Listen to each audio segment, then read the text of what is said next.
The following episode of Dave's Video Graveyard contains spoilers and naughty words. Listener discretion is advised.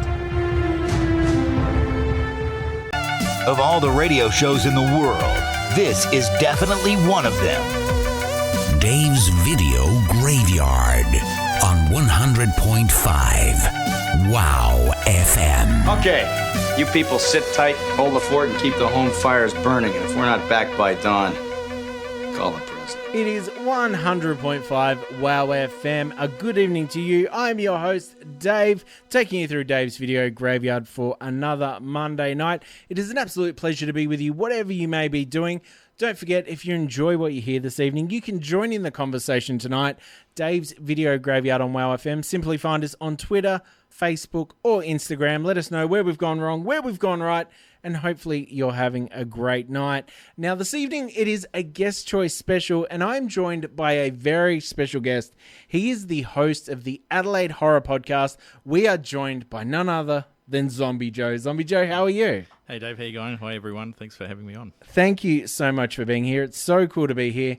Tell everyone, you know, until about 4 or 5 years ago, none of us knew what podcasts were. Yep. I know I didn't. Yep. I only started listening about 3 years ago. Yep. Tell us all about your podcast. How did it start and what's it all about? Yeah, so my horror podcast is a monthly themed podcast where I just review my favourite horror movies in a themed format. So I look at like the major titles of a horror film, and then I look at the ones that are slightly a little bit left from those ones that are just as good, but didn't get the popularity at the time. So yeah, that's pretty much the podcast. Awesome. Yeah. Awesome. Weekly? It's now monthly. Just yep. because of work. Yeah. Yep. And other stuff. So yeah. Of course. So, you know, it is really, it's such a great outlet that basically the passions we've always had, we can now celebrate them online and share them with others, which is such a cool thing to do. Yep.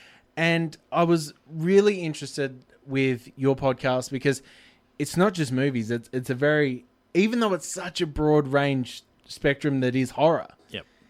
How do you go about, well, basically you as a film watcher, are you someone that found horror later and have always loved movies, or is horror something you found early? What's your story when it comes to horror? Yeah. So horror was early for me, but I like more kooky, spooky stuff. So anything in the library that had something was a dark, that used to really get my attention out of all the songs we used to sing, and so I think that's where it started.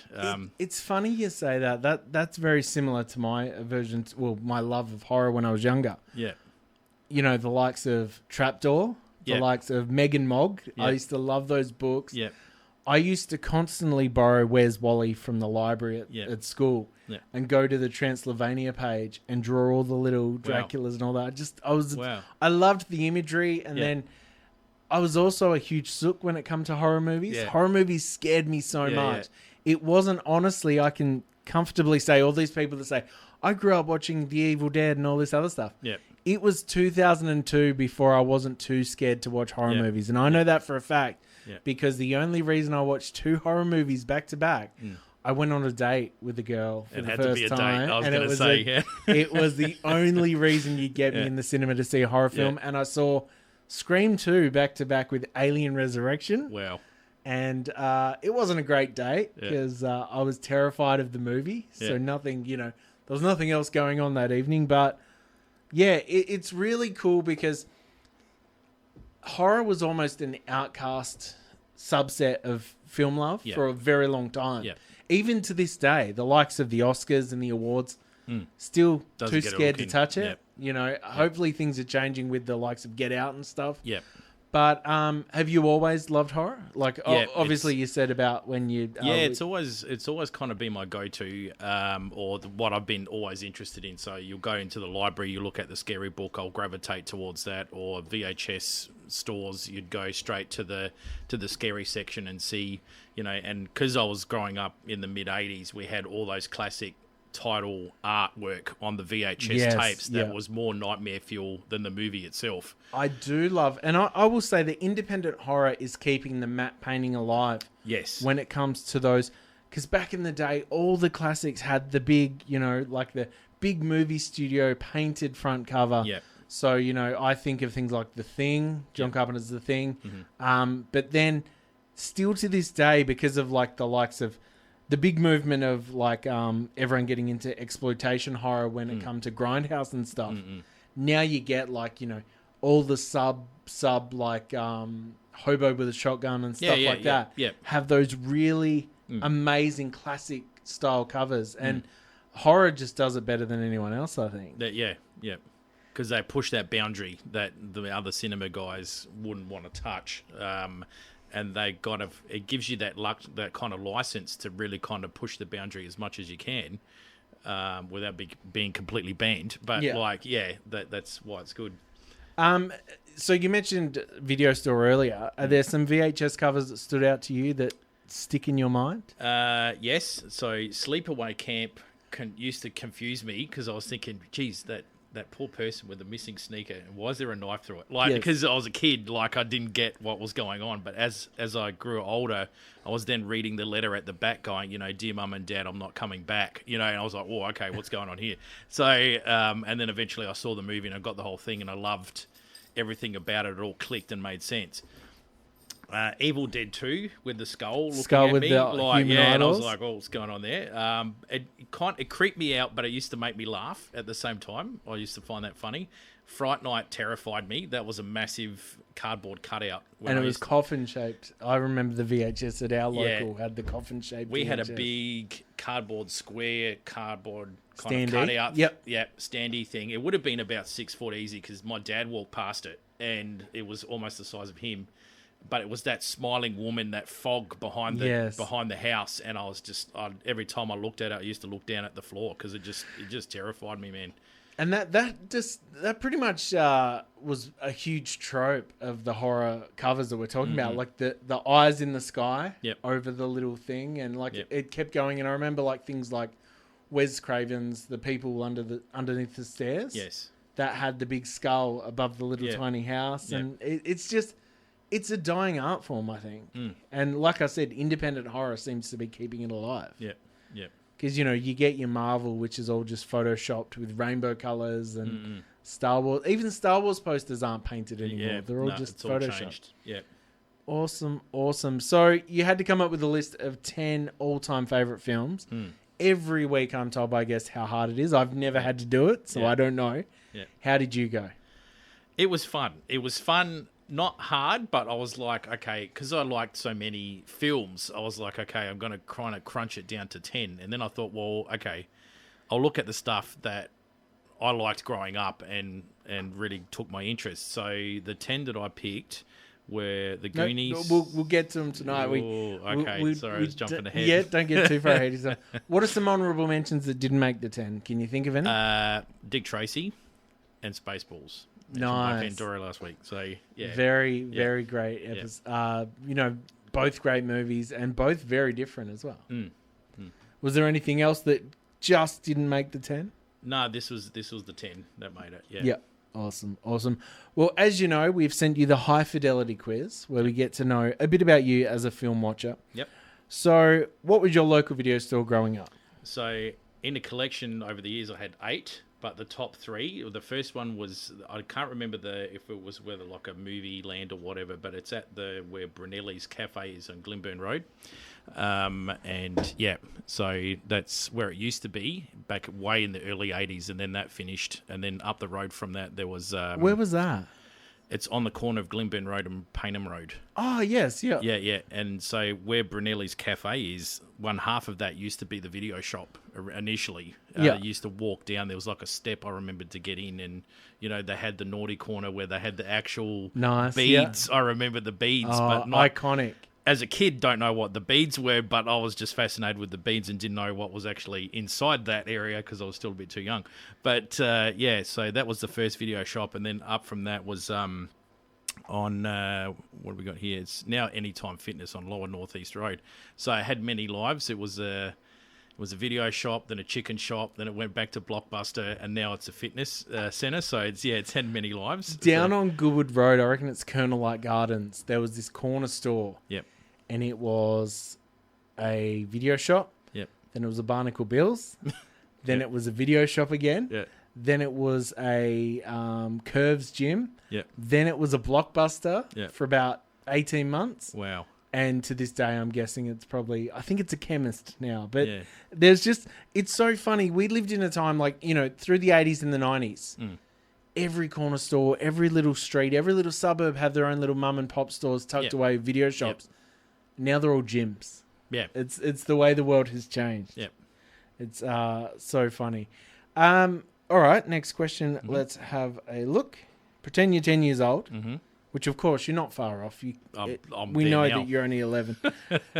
What was your favourite TV show? TV show for me, there was a few. So there was Aggro, and there was Alf, Full House, Hey Dad, and then there was Rage and Come On Kids. Nice.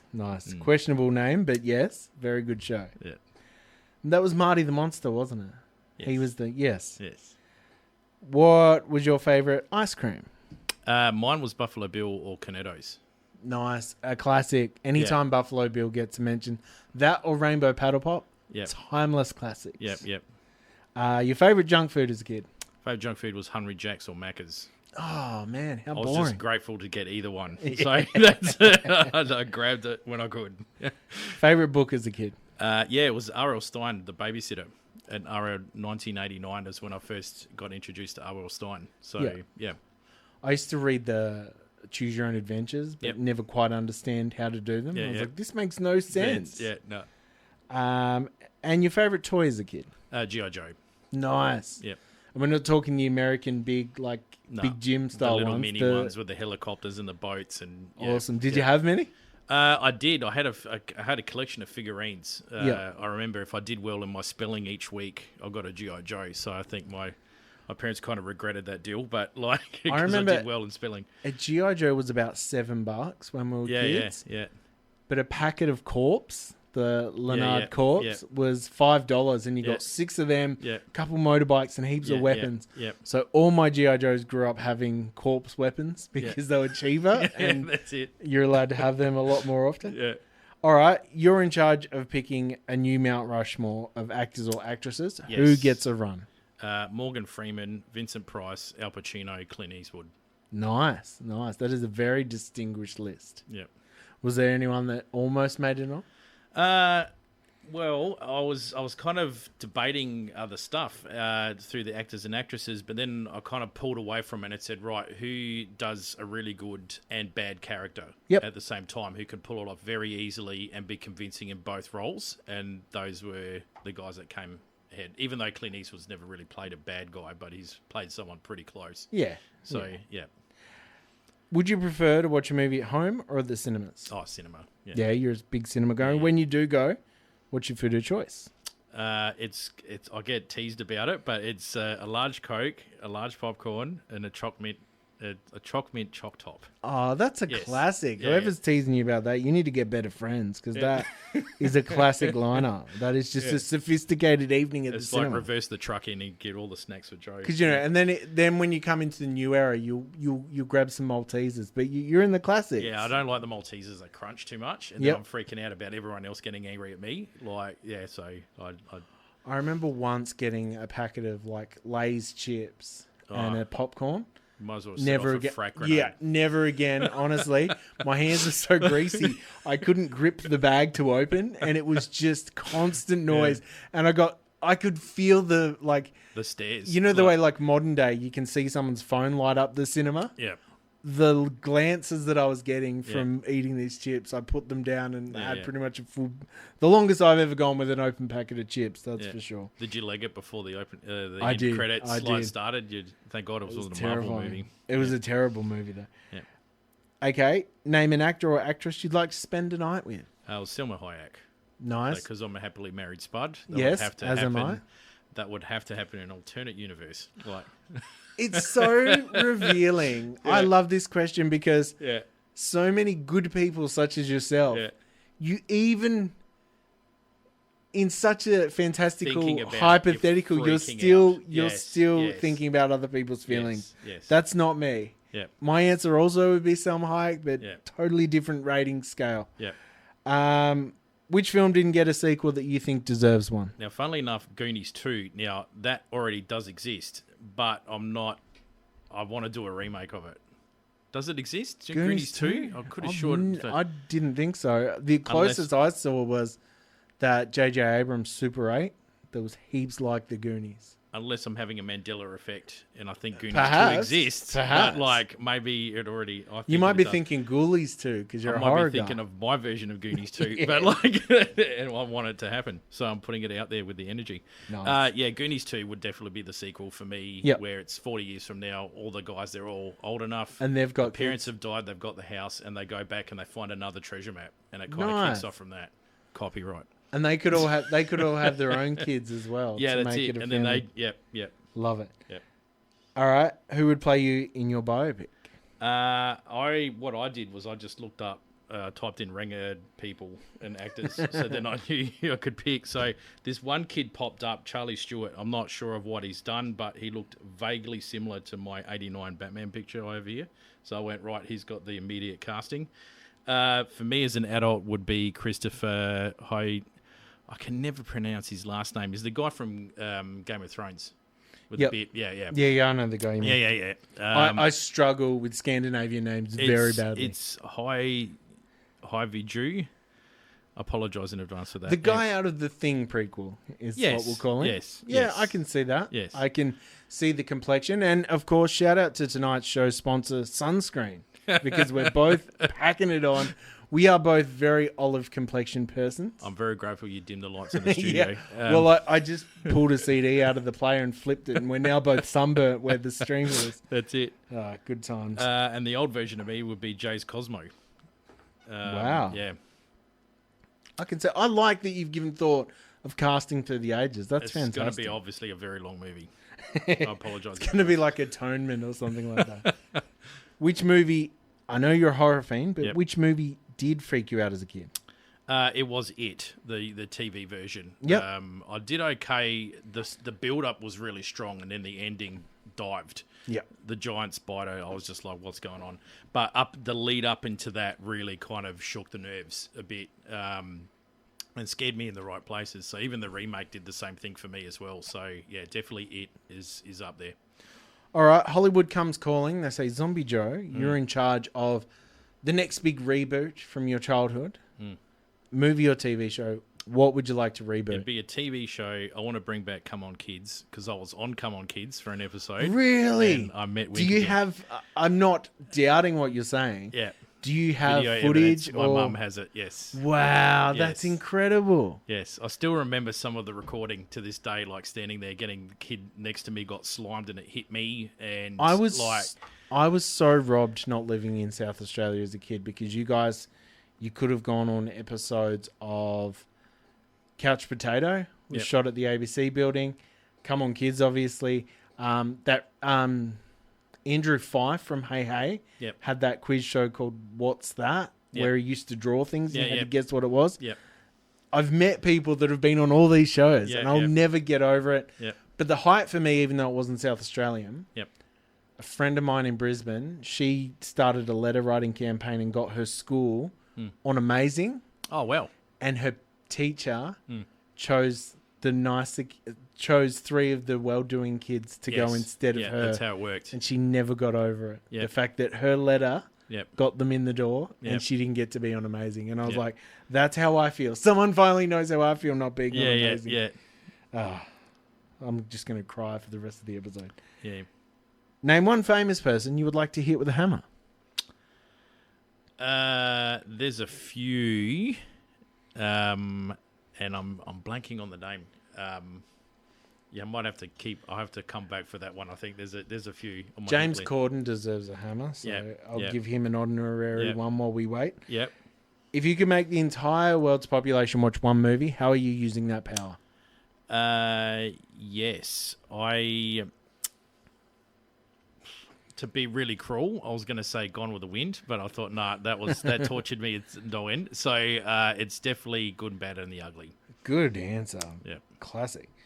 And if you could take your favorite fictional character from any film and put him in another movie, who are you putting where? This is the one I struggled with. I don't know why. I just couldn't work out who I was going to put in anywhere. So we might have to come back to that one. Yeah, we get Beetlejuice a lot. Gets put in a lot of stuff. Yeah.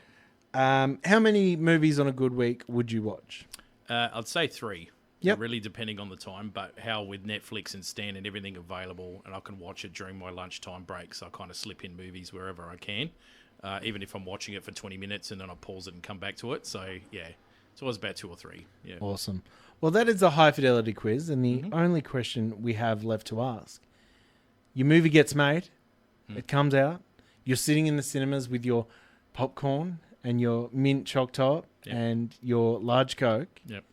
What song kicks off your movie?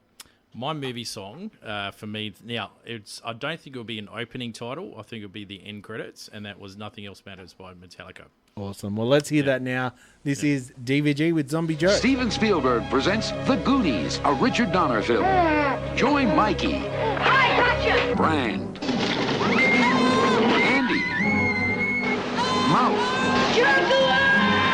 Chunk, Stephanie, Chunk, I hope that was your stomach. That's the end. and Data. Somebody's coming! You can hear me! Run! The Goonies, rated PG. Special advance preview, Saturday, June 1st. Saturday, June 1st, 1985. 3 weeks before I was born, this film was released. Zombie Joe from the Adelaide Horror Podcast has chosen one of his first 10 films this evening. It is The Goonies from 1985. Joe, what does this movie mean to you? A lot. This is one of my top favourites, hence why it's number 1 and really in the list. Went to go and see this on VHS with my folks. We watched it together. It's a great family movie, bit of adventure, bit of a treasure hunt at the same time.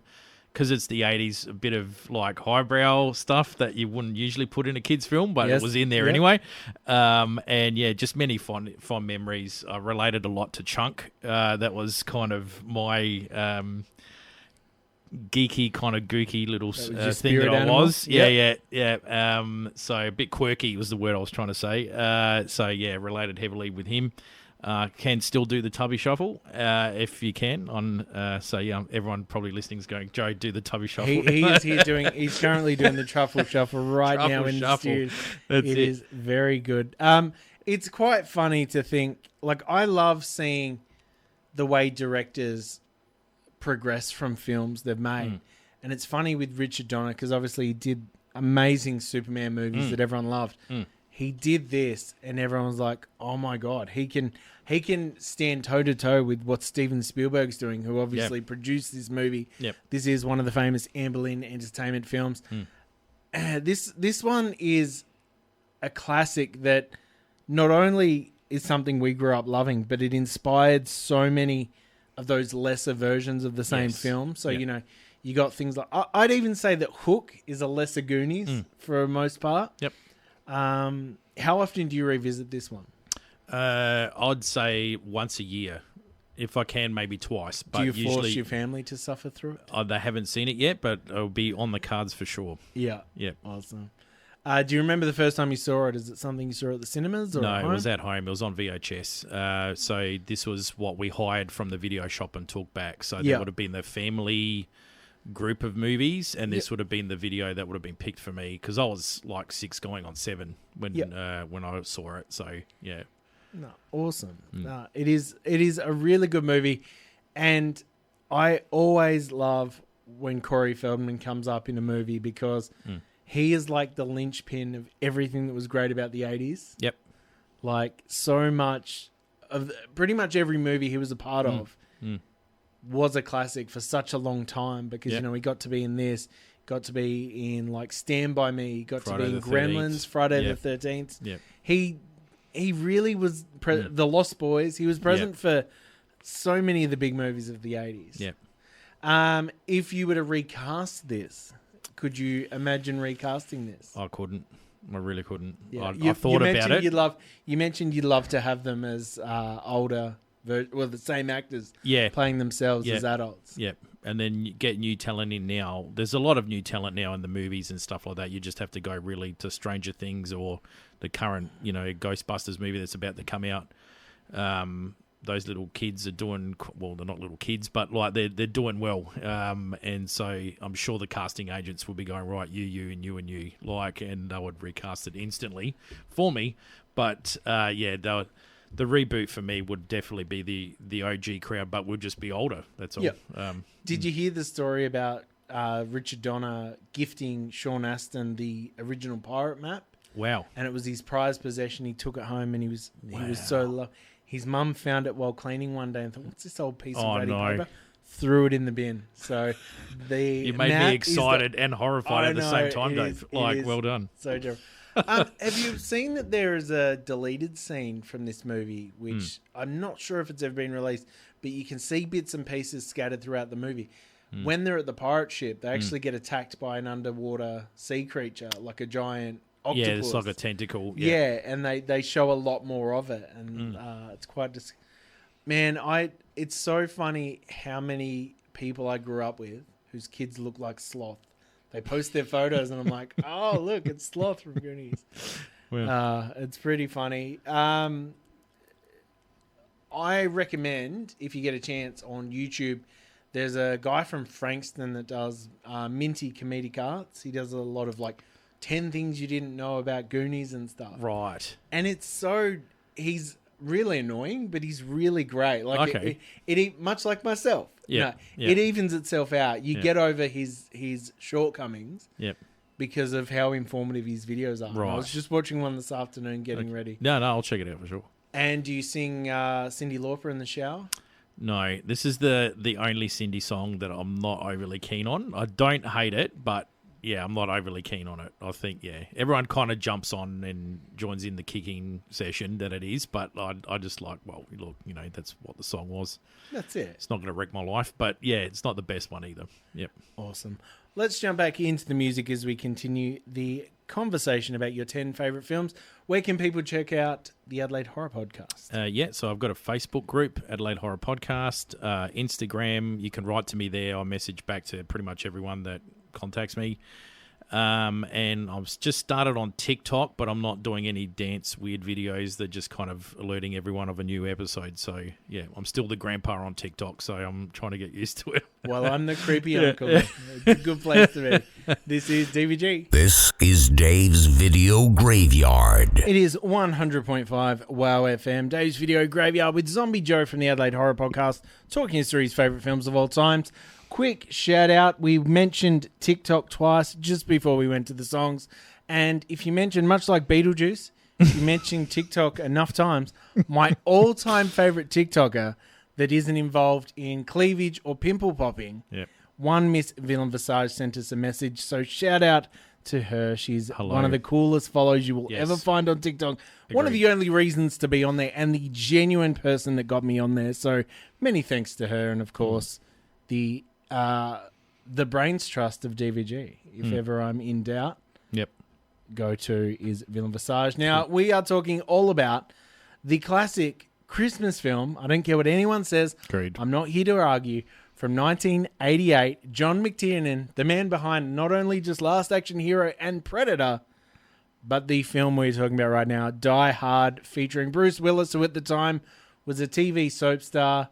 No one thought, to be an action star, you had to be roided out, bigger than life, a monster or a martial artist. This showed that the everyman could step up and be the hero. Why did you choose this movie? Well, this was my first action movie that I watched as a kid. So we taped it off the TV and we watched it together as the fam during the day. And the interesting thing is this was a very watered-down version of Die Hard because it was on TV. So the famous scene, jumps off, yippee-ki-yay, that's all I heard. So for a long time, that's all I thought he said until I was at my other friend's party. It was all the boys together in a birthday party, all the kids, chips, cokes, puts on Die Hard.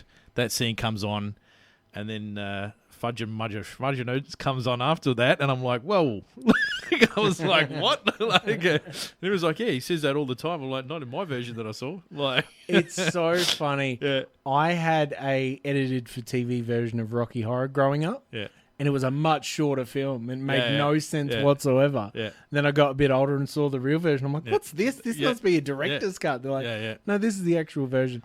This movie, it is so timeless.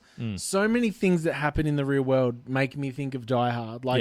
Anytime I curl my toes in carpet, brain goes instantly to Die I Hard. tried it when he said it, like, as a kid. I was like, what's he mean by... And I immediately started doing it with my toes. Like, yeah. Yeah. Is this, as I said, is this something you pull out at Christmas time? Christmas time, and pretty much whenever I feel like a real decent action film where I'm struggling to pick anything on any other streaming service, this will come on for sure. I realised recently I'd shown the kids earlier in the year Speed for the first time, and they loved it. Yep. I'm just realising now, it's time. I think it's time. Yep. That they watch Die Hard. That's fantastic. Because it is an absolute classic. Yep. And rewatching it, I'm always reminded how robbed we are of the old man Alan Rickman roles that there could have been. Like, he could be playing a sassy old guy in so many amazing things. It is such a huge loss. I hate Die Hard 2, but I love Die Hard 3. Yep. My order of favourite Die Hard movies. Yep. I'm interested to hear yours first. Right. Well, it's funnily enough, I like them all for what they are. Like, I don't... Yeah, I can watch right through and say I don't have a real favourite. Like, I just follow them in that sequence. Yeah. And I don't mind all of them, so that's pretty good. So that's where I stand on that one. Like, for me, it is Die Hard 1. Yep. Die Hard 3. Last Boy Scout, because pretty much he's playing John McClane in that movie. Yep. Then the next one is 4, because it has Timothy Olyphant in it. Yep. And then... the one with Jai Courtney's last. So I think that covers the entire span of the thing. Yep. So what would you give this movie out of 19? I would give it a solid 17. Awesome. Yep. Awesome. What movie should we talk about next? Okay, so following on after that is Batman 1989. Let's hear a little bit from that. You're listening to DVG. Don't forget, you can join in the conversation. Find us on social media. And, of course, while you're on social media, make sure you join the Adelaide Horror Podcast group and follow on all the socials that you can. We are... The real story. The love story. A woman in danger. A hero in black. The adventure you've been waiting for.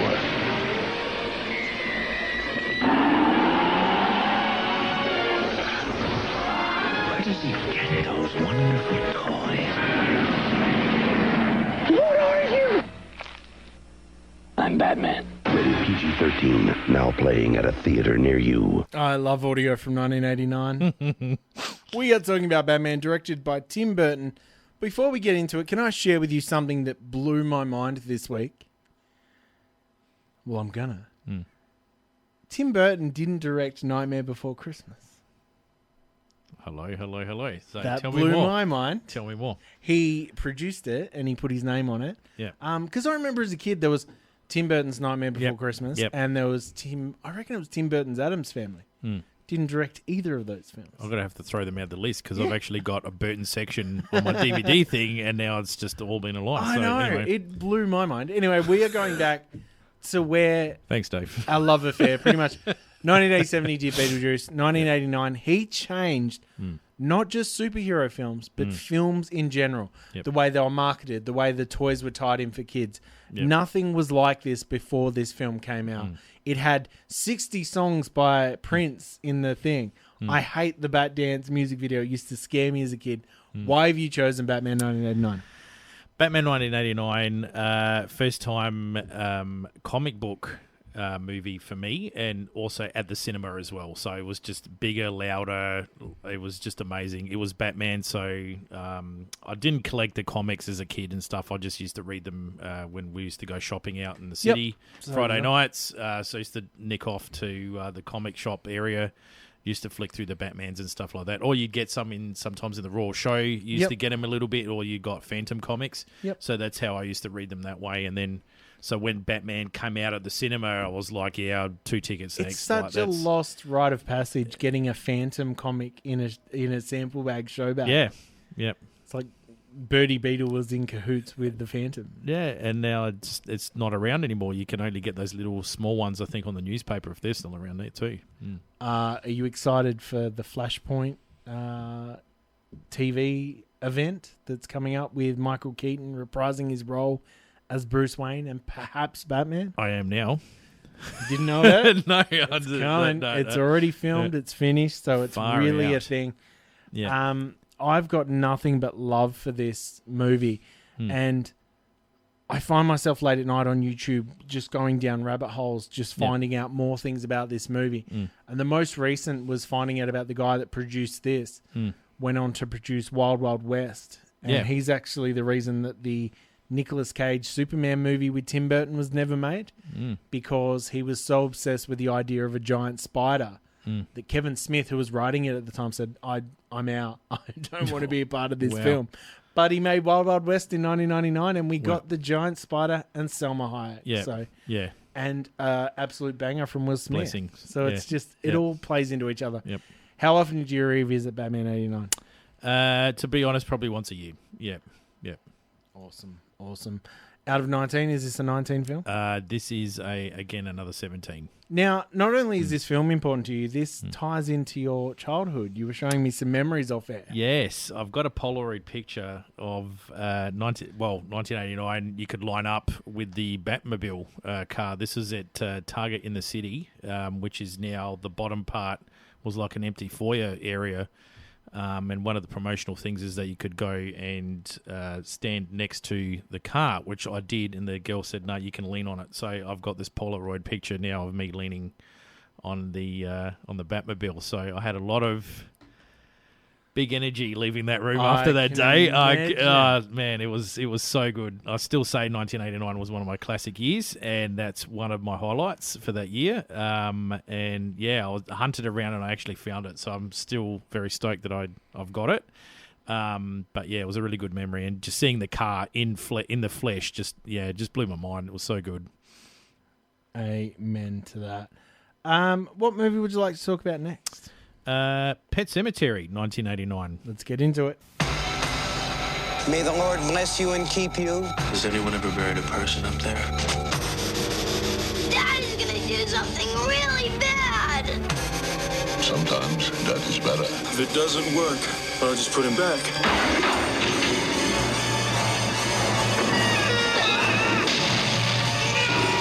Stephen King's Pet Sematary, rated R. Starts Friday, April 21st at theaters everywhere. Did you know Pet Sematary 1989? The kid that plays Gage, the ill-fated Gage from this movie, is the boys have penis, girls have vagina kid from Kindergarten Cop. Yes. That's incredible. Yeah, he did the rounds after he was also the tween kid in Mercury Rising. Oh, there was no way. Movie in the 90s with Bruce Willis. Yeah, yeah. And there was a kid that he was protecting. Yeah. And the kid was that kid. No way. I didn't know that. Yeah, well. He did well. He came out pretty good, like, as a child actor now, when you hear all the stories and stuff like that. He did quite well for himself. And the behind-the-scenes talk about how well they did look after him while they were shooting the movie. Well, I put it to you that Aunt Zelda from Pet Sematary is the scariest character ever put to film. Yeah, and if you actually look at, if you look up on IMDb and you flick down to the actual guy that does the thing, it's actually that photo of her standing in the bedroom all creepy, and that was the scene that froze me to death. I think you're gonna... When the It remake came out, that was such an amazing step up. The first one was such a step up from the miniseries. It blew my mind. Then when they announced Pet Sematary getting remade, all I could think of was like, what's the Aunt Zelda scene going to be? And I was terrified. Yeah. And then I was super disappointed. Yeah. Because that movie is boring. And Jason Clarke's head looks like... Did you ever play Alex the Kid in Miracle World? No. One of the characters in that game had a fist for a head. Right. And that's exactly what Jason Clarke looks like. And he beat up Drazik once in an episode. It's not my Pet Cemetery, but if it's yours, Merry Christmas. Not mine. Yeah. The Ramones didn't write any songs about the remake. Exactly. Let's just put it that way. Yeah. Tell us about this movie. This one absolutely blew off my pajama pants. I was very, very spooked. And that was just last night. Yeah, pretty much. Yeah. I, as a kid, recorded this off TV. Thought, I'm gonna watch this. You know, I'm big and tough. I'm a bit old enough now. I can do this. And nope. That was a big nope. I managed to push through this thing. The thing that I really liked was the different creepy stories that this story had inside it, told by different characters as the movie got on. Even though Pascal was terrifying to look at, I understood that he was a good person. So that kind of was his forgiving thing, and why I could kind of tolerate him appearing every now and then as a warning to the guy not to go to and Lewis bury. Creed. Yeah, that's it. And the guy from Time Tracks. Yes, and I was like, okay, I could tolerate him, but he was still freaking me out. And even the poster now, like looking at it, just those eyes when he stares at you was really scary. But it was the Zelda scene that just, I was like, nah. You know how you rage quit and you walk out the room? I freaked quit and threw the remote across the room and I walked out. Two terrifying connections. Yeah. One is to Skeletor on the end of Masters of the Universe movie. Rightio. And the other is Aunt Zelda. Yeah. But in saying that, Gage's death scene in this movie is really confrontational And as a parent, really well shot. Yeah. Oh, man. When we're at parks, still to this day, it's in the back of my mind. I do, yeah. And also, Fred Gwynn getting not only his Achilles cut, but the corners of his lips. Yeah. Every time I get a paper cut on my mouth from an envelope, I feel like maybe that's how bad it feels. Yeah.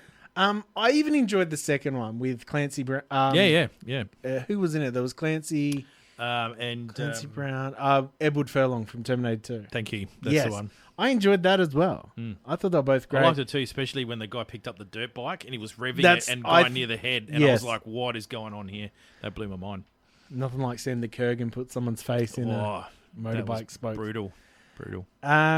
You know, Stephen King has stated this is one of his all-time favorite adaptations of his work, other than like Frank Darabont's work. And honestly, I think this is a timeless horror because you get that 80s vibe. It looks like a made-for-TV movie, but it's also effective in the horror. Yes. And it's got enough sprinkled throughout to be scary, but it's also a slow burn in a really effective way. So I'm a huge fan, and I think we should play a little bit of music from the movie. Yes. This is the DVG. 10 years ago, they sent a machine from the future to kill Sarah Connor. They failed. Now, they have a new target. The future leader of the Resistance. Her son, John. He's all alone. You have to protect him. They know its face. I'll be back. They know its mission. But there's one thing they don't know. This time, there are two.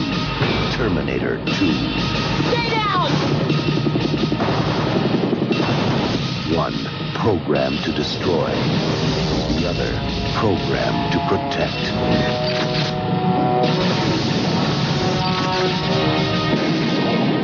Hasta la vista, baby. Arnold Schwarzenegger. Terminator 2. Judgment Day. This film has not yet been rated. Starts Wednesday, July 3rd at a theater near you. July 3rd, 1991. The world's greatest movie was released. It was directed by James Cameron. It was a sequel to his film from 10 years earlier. We are talking about Terminator 2 Judgment Day, a.k.a. the world's greatest film, as chosen by Zombie Joe. Yep. Why did you choose the world's greatest film? Went to go and see this at the cinema, so it just absolutely melted my face. Like I was, going on 12 when I went to go and see this film. My dad took me, so it was an ultimate kind of father-son dad movie. I just remember a lot of dads and their kids were in there. And the movie itself was just amazing. It's like the ultimate movie action film from start to finish. Everything's all fast-paced. There's no slow bits. His face through this whole movie, like of just the concentration of, I've got to off this kid is just really mind-blowing. And I found myself through this movie staring at him going, what's he going to do now? What's he going to do now? Because he's unstoppable. Did you know who the original T-1000 was supposed to be? Hopefully. Billy Idol was the original casting, but he had a motorbike accident while on tour and couldn't commit. And Robert Patrick was on. Every time I watch this movie, I take something else away from it that I appreciate. Yeah. Including that Schwarzenegger and Robert Patrick both did gun training for so long so that they could fire all the... Because it's all real guns with blanks in it. Yeah. So that they could fire all these guns and not blink. because the main thing is to blink. Yep. And Robert Patrick learned to run without his mouth open. So I know it's a little thing, but he actually spent weeks and weeks and weeks perfecting that run. And I think it's everyone gives Tom Cruise credit for an amazing on-screen running. Nothing tops him chasing John Connor on the motorbike from the Galleria. Yeah. He was just a hunter. Like, he's just a downright predator. That's what he looked like. He just looked like a cheetah, and he was just, like, non-stop focus. Yeah. And almost like a ballet dancer conveys all this meaning and story through movement. Robert Patrick relies so much on his expression or lack thereof and his body movement to give across that he's this unstoppable killing robot. Man, this movie's good. Yes. Yep. I can't wait to show it to my little one when she grows up a bit and go, okay, we're gonna watch an action film, and I'm gonna pull this list out. My kids have seen it so many times they're bored of it. Yeah. And that's a good place to be. Not the robot movie again. Pretty much. But then they saw the trailer for, it's on free-to-air TV this week, actually, Terminator 3. Someone's like, oh, we've never seen that. And I'm like, yeah, there's a reason, because it's not good. Yeah.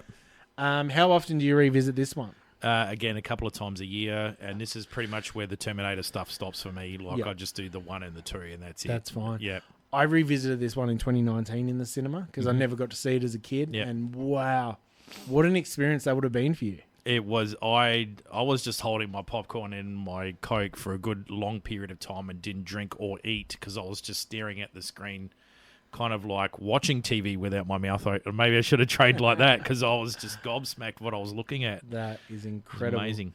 Well, it's time to play some ads here on DVG. So we will be back very shortly with Zombie Joe. Don't forget to give everybody involved a follow on social media. This is DVG. From one of the most celebrated filmmakers of our time comes the most unforgettable love story of all time. Who are you? Dracula. Gary Oldman, Winona Ryder, Anthony Hopkins, Keanu Reeves in a Francis Ford Coppola film. Bram Stoker's Dracula. I give you life eternal. At theaters Friday. We are talking now about Bram Stoker's Dracula. That is the one with Dracula with the boobs on his head. We are talking about an incredible film where Gary Oldman is unrecognizable, as he always is in his best roles. Why did you choose this movie? Tell us about it. I've always liked Dracula and vampires growing up as a kid, but because of my dyslexia, I really struggled trying to read the book because it was all about diaries, like dear diary. So it was kind of boring me as well, and I was kind of getting pulled out of it. I just wanted vampires, I wanted action. So I was like, oh my God. And then my prayers were answered when this movie came along because there was a little bit of history at the start, but then as the movie progressed on, it was really true to the actual book. So I was like, good, I'm kind of seeing the novel come to life a bit with this. There would have been some changes, I'm sure, but yeah, I just liked the movie because I can actually visually see what this film was. And there was a lot of nods to like Bela Lugosi, Dracula, Nosferatu. That's what I was digging as well. And you've got Francis Ford Coppola, the man behind, some of the most iconic classics in cinema history, like, the Godfather trilogy. Well, 1 and 2, should I say. One thing that blew my mind to find out years later, I used to love this show on Discovery Channel back in the day called Movie Magic. And it used to show you the way different things were made. Okay. And a lot of the special effects in this film are done what's known in camera. Yep. So they make it happen live and they just film it and enhance it with color and stuff. Yeah. But everything you see. And in this episode of Movie Magic, they showed the scene where Keanu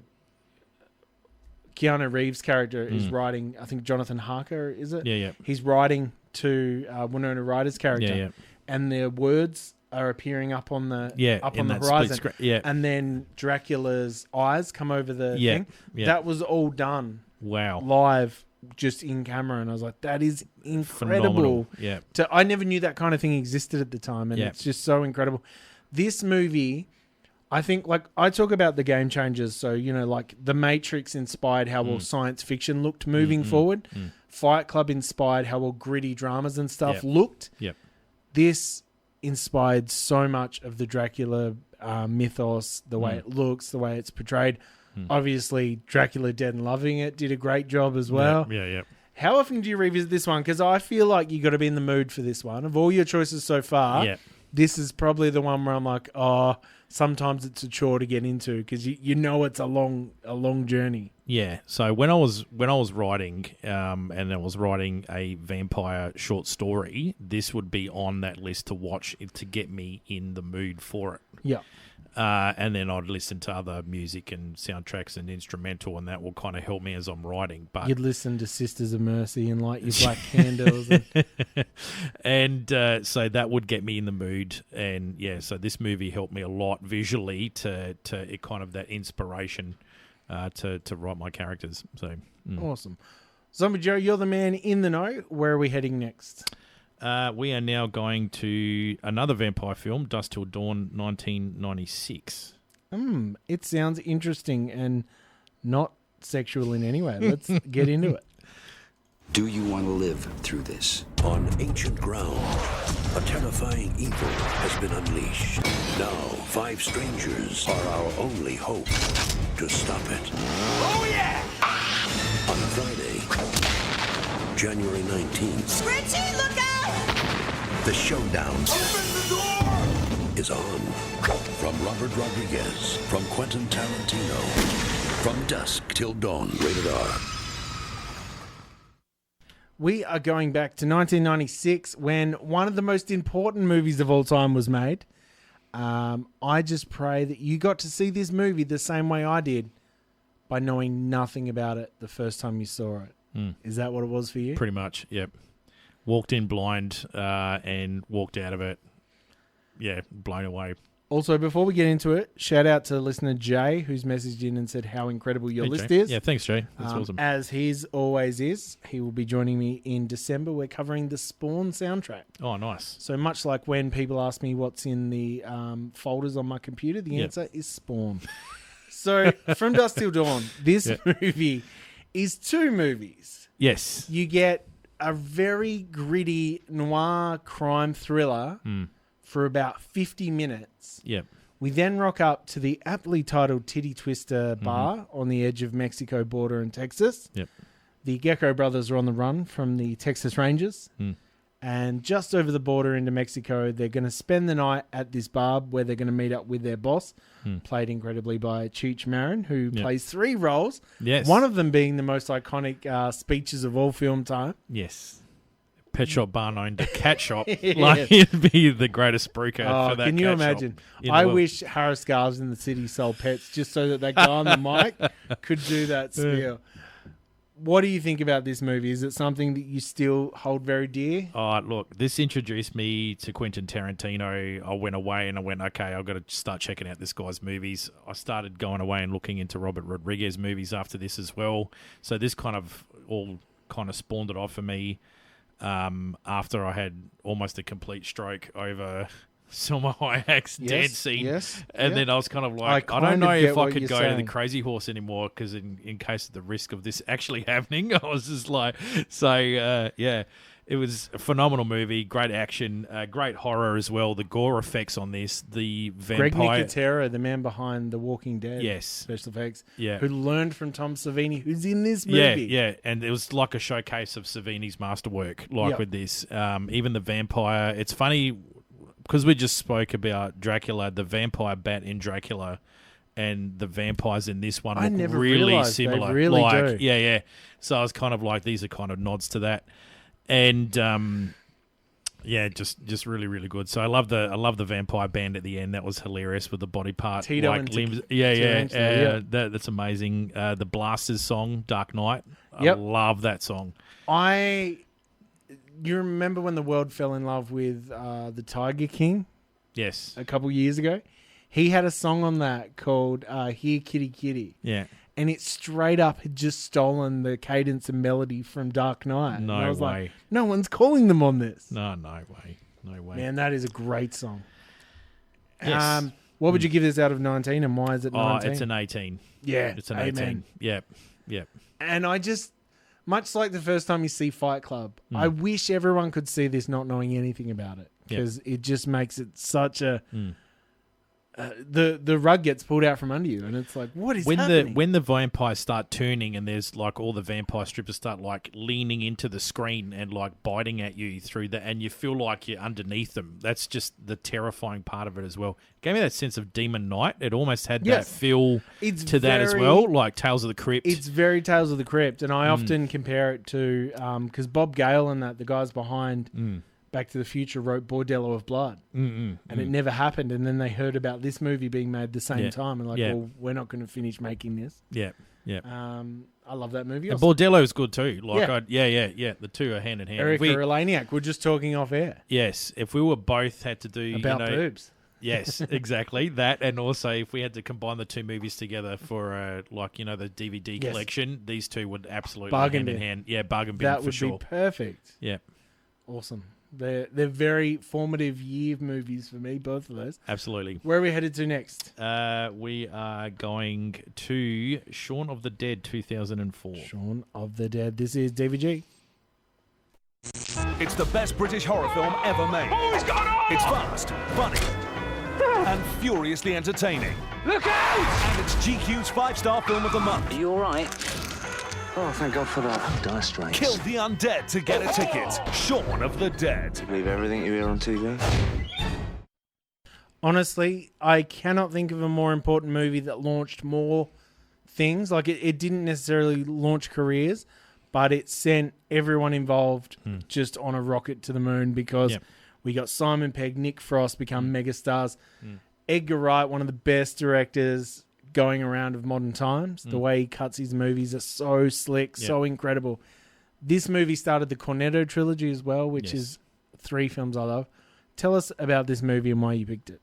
So I went into the cinema not knowing anything about this film. My mate goes, there's a British comedy about zombies, Joe. You got to check this out. This is nuts. And I went, oh, well. So we went to go and see it at the cinema in Highley Street.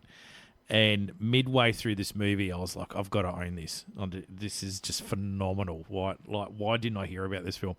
So, it just ticked all the boxes. The comedy was hilarious. The gore was insane. It really kicks off at the end of the film. Like, it gets super gory.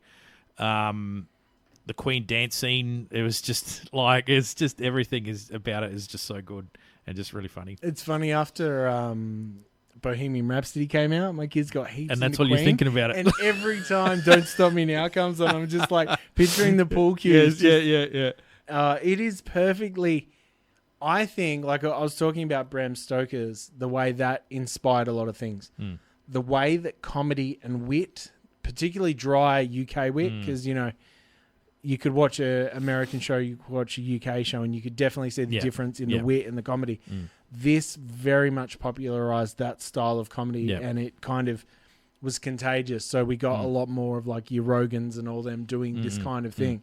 So yeah, I'm forever in awe of this movie. It's almost the perfect movie. It is. And Simon's got this way of doing comedy horror really well. Like even Slaughterhouse Rules, that was just like I've got all of them at home. Like, and any work that he's behind, he's got my backing. He's just an amazing director and writer and actor as well. Like, it's quite funny. It's believable, and you like the characters in this.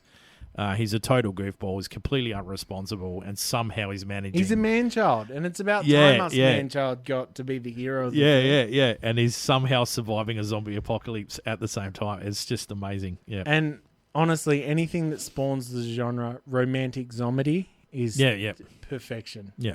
Have you seen? It's nowhere as good as this.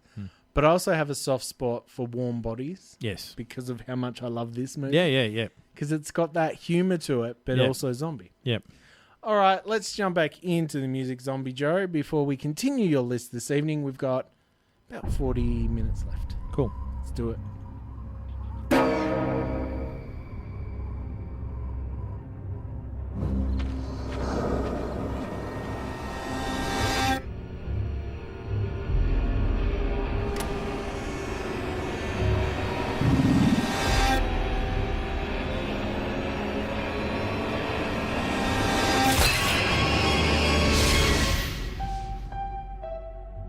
This is the one night.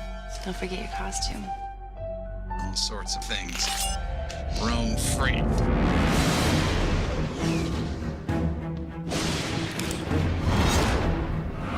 The Halloween School Bus Massacre.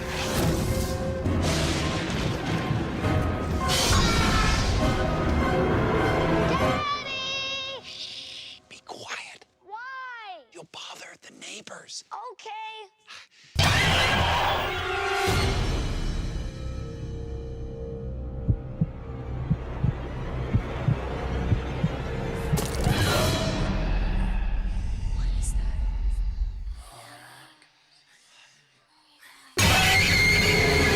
Wait. There's another tradition. Always check your candy.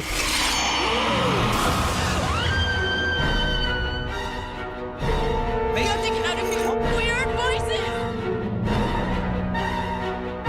Lucas! Over here!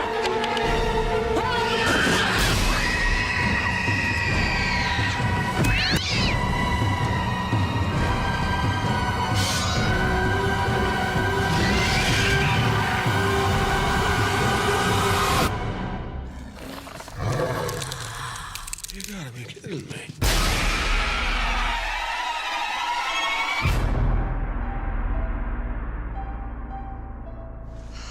I hate Halloween. 5 interwoven stories that occur on Halloween. An everyday high school principal has a secret life as a serial killer. A college virgin might just have met the guy for her. A group of teenagers pull a mean prank. A woman who loathes the night has to contend with her holiday-obsessed husband. And a mean old man meets his match with a demonic supernatural trick-or-treat demon. We are talking all about Trick or Treat from 2007. I'm so turned off by the face of Dylan Baker that this movie's incredible, but man, he's hard to get through after you've seen the film Happiness. Yeah.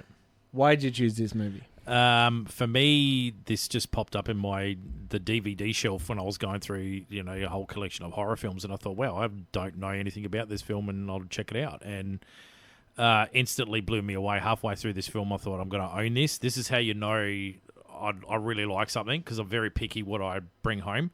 And yeah, I just love the character of Sam. I love the fact that this is an anthology, so that gives the tick too. But one of the scariest anthologies I've seen.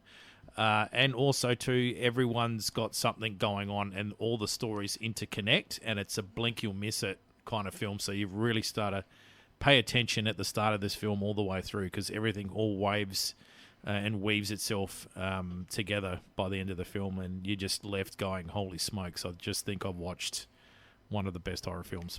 Yeah. This, I think, is the perfect example of a story growing up with the kids that watch it, because this, to me, feels like Are You Afraid of the Dark for adults? Yes. It's still got that thrill, Yep. but it's got a little bit of that campy horror to it as well. Yep. It's pretty cool. And obviously, what's the name of the pumpkin-faced demon kid in this? Is it Sam? Are you talking about Sam? Yeah, Sam. Yeah. So Sam Howen, that's he's short for that. But he goes around, he makes sure that you are following the rules of Halloween. If you don't follow those rules of Halloween, he sorts you out. If you blow out the candles too early. Yeah. It's surprisingly, it's actually, you mentioned earlier this evening, Tales of the Crypt. Yes. This is so close to the old TV show of Tales of the Crypt. It's not funny, absolutely. but in a positive way. It's macabre, but it's very wickedly funny in a lot of places. Is this one that you revisit a lot? Absolutely, yep, every year. Like, this is what I checked out. I was working over the weekend of Halloween. Yep. So I managed to squeeze this in on the Saturday night with the list.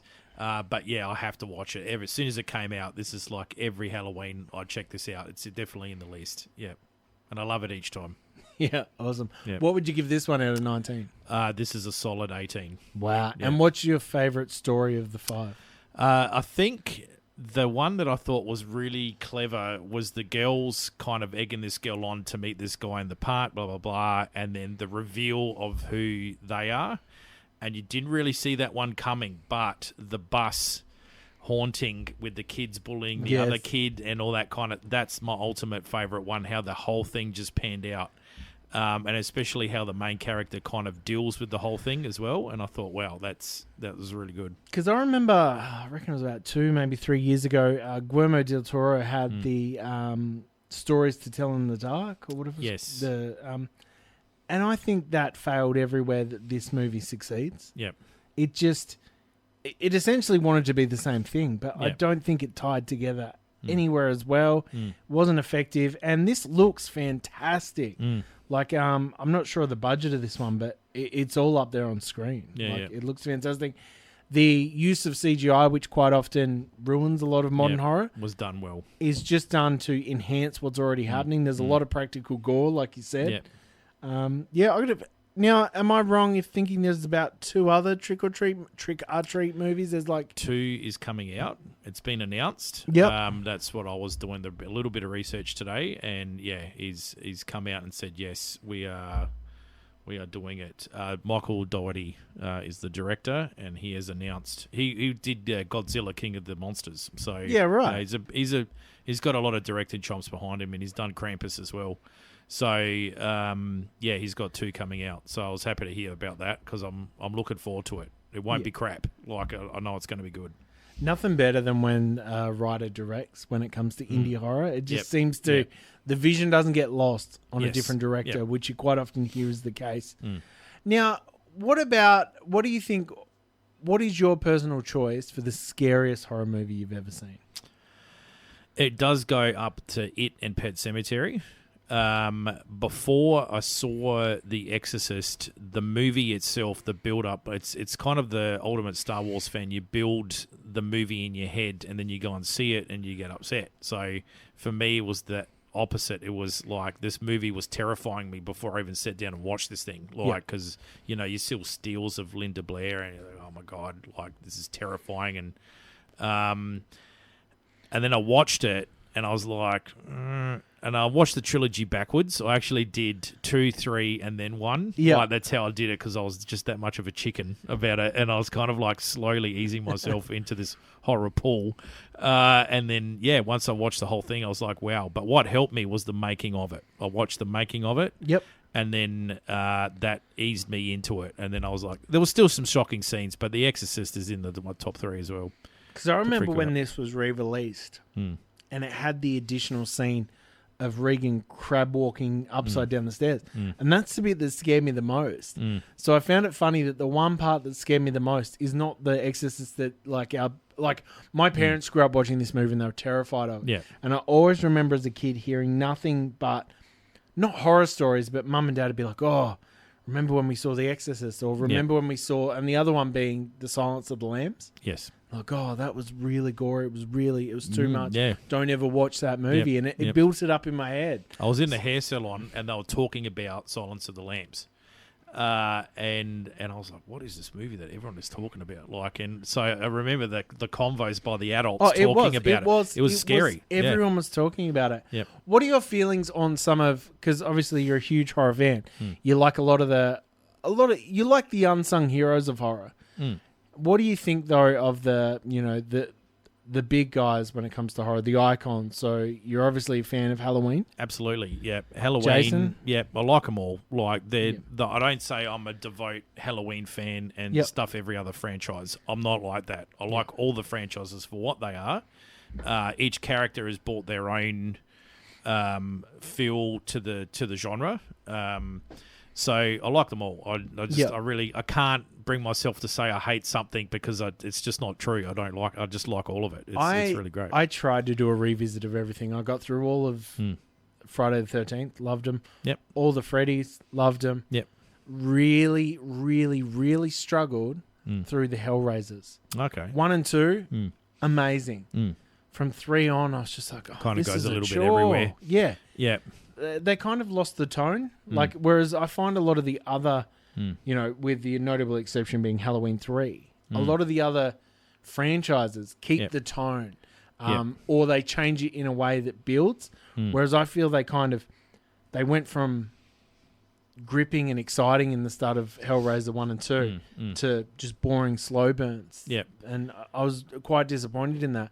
But then on the other hand, you go from Texas Chainsaw 1 to Texas Chainsaw 2, and that tone change is incredible. Yeah. Like it really builds on it. Yep.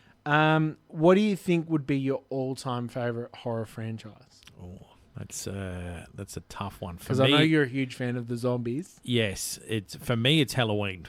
Because that whole concept of Michael starts out normal, but for some reason becomes supernatural almost. Like, that's bizarre to me, is whether, you knew straight off Nightmare on Elm Street, Freddy Krueger, he's a close second because he becomes supernatural, and that's what he is. He comes back for revenge. Yep. And that whole story. So those are the two for me, Halloween and Nightmare on Elm Street. Awesome. Well, let's jump back into a little bit of music before we get to your final film this evening. Don't forget, if you are near your phone, near your computer, look up Adelaide Horror Podcast. Follow now or you are missing out. This is DVG. Let's go!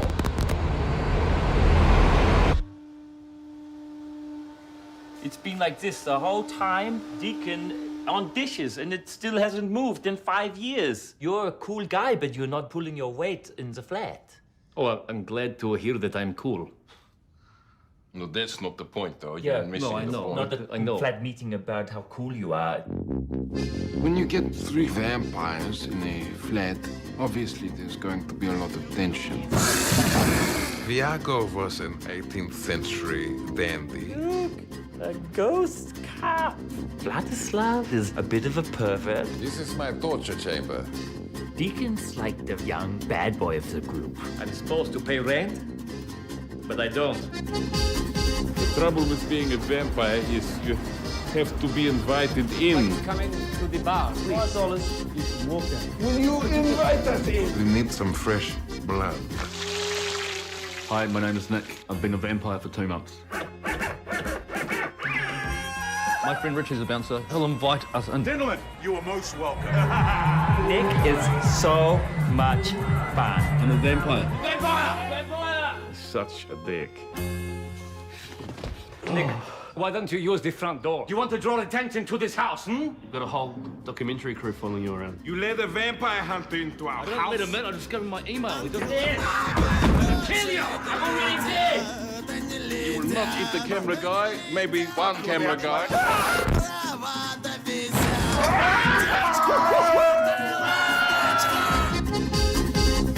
Trying to take. Use your legs. Wow. What the f*** did he do that for? Hey, that was... Don't swear. What are we? Werewolves, not werewolves.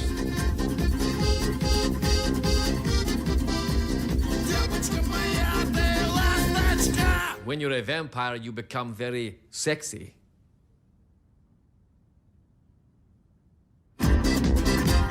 The creative minds behind Flight of the Conchords. We've got Tiger Waititi as well as Jermaine Clement. This film is incredible. I must say, you've got many a message this evening from listeners. We just received another one from Dylan Visage awesome. Saying this is a top tier pick, and also that the television is great, which you were just saying off air. Yes. So you have chosen from 2014 your final choice for this evening, What We Do in the Shadows. Tell me all about it. Well, as you could hear, I was actually giggling through the trailer again because this movie just makes me crack up every time. Like, I could have a really bad day and you put this on and I'm laughing the moment it starts. This was a kind of a shock to me when it came out. I wasn't really expecting it. I thought, what's this about? And checked it out and absolutely fell in love with it. It is the perfect horror comedy about vampires this time. And yeah, it's just really well done. Really well done. It really is. So tell me about the TV show. Yeah, so the TV show, pretty much it's set in America, and it's got Guillermo, who's the Mexican guy that is the, what's the term for it? I'm blanking on the name. That looks after the vampires. Oh, the ghoul. No, the Familiar. Familiar, that's it. Thank you. So that's him, and he follows his master around, and it's just it goes for 3 seasons. There's an LNG vampire, and yeah, it's pretty funny. Like all the different every episode, there's something really bizarre that goes on, and it's amazing this thing's gone on for 3 years. Like what they come up with, very creatively written, and yeah, I'm not going to give anything away. You have to go and check this thing out. I've It's always just really meant good. to get into it because I'm such a huge fan of Matt Berry. I think he's one of the funniest people. How did you find this movie? Were you because Tiger had done Shark versus Eagle or whatever it was? I had no idea about him. All I knew was Flight of the Conchords. Yep. So that's my understanding of that kind of comedy. And then I was just randomly at the video shop, and this came up, and I thought, what is this? This looks hilarious. And immediately, the Nosferatu guy pulling that character drew me in. I thought, what is this about? Like, these guys are living with a vampire. Like, what's going on? So checked it out. Wasn't disappointed. Like, yeah. So if you haven't seen it, definitely recommend. This is a really good comedy. Really well written. No, that is really awesome of you. What a list, man. Honestly, that is awfully close to my own personal list if I was to ever make one. Yep. Awesome.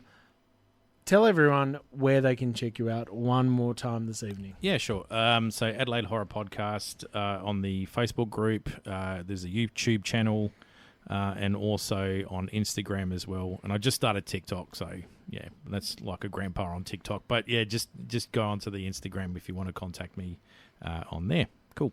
Awesome. So, what do you got coming up with the Adelaide Horror Podcast? Do you have some movies locked in? What are you thinking of doing? Yes, so the next episode is film novel adaptation. So yeah, I'll be looking at Books of Blood that was currently on Hulu from Clive Barker. So I'm going to be doing a review on that. Yeah, right. Awesome. Mate, thank you so much for joining us. We are all out of time. That's your 2 hours. It's been an absolute pleasure. Yep. I'd love for you to come back anytime you want. Thanks for having me on. Of course. Don't forget, join in next week from 8 p.m. for Dave's Video Graveyard. Krez is in the studio coming up very shortly. You're going to be enjoying some Emerald Tower. As always, you are listening to 100.5 Wow FM. Zombie Joe, follow him on all your socials. This is DVG. Adelaide Horror Podcast with Zombie Joe. Mwah!